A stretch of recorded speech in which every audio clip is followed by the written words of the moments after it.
Hi, my name is Joseph Burns, and I was there at the house on Green Lake when Kurt Cobain was murdered with my girlfriend Bonnie Dillard, Callie DeWitt, Jennifer Adamson, and other characters that showed up.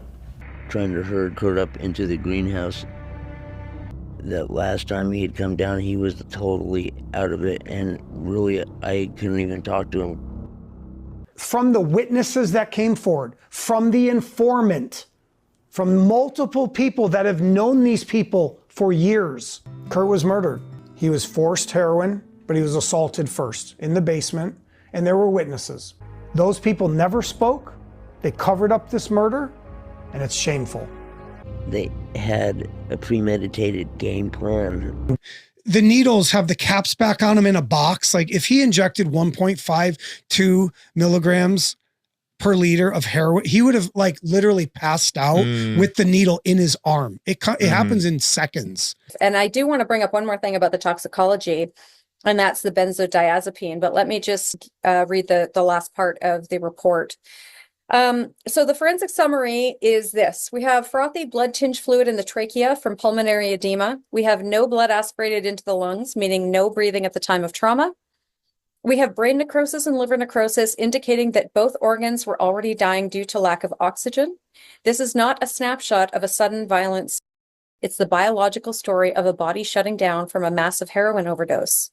This is before the shotgun was ever fired. Fit in his mouth that is like super long with a 5-inch choke on the end, which was meant to prevent suicides.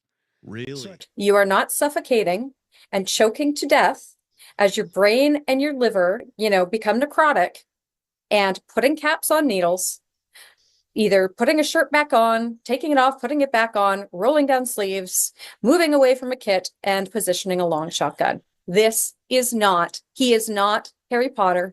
He's not Captain Opioid. He was not magic. And he did not do this. But why? So why was this not investigated by the Seattle PD? It was the worst police job I've ever seen in my absolute life. Of all the investigations I've ever worked, and I have a crazy child incest murder case on the East Coast. I have another child murder case. This is the worst investigation I've ever seen by the Seattle PD. It is laughable. It is disgraceful. They called it a suicide by 3 p.m. in the afternoon. They had no toxicology report back, and they didn't even test the gun for fingerprints. Killers of Kurt Cobain.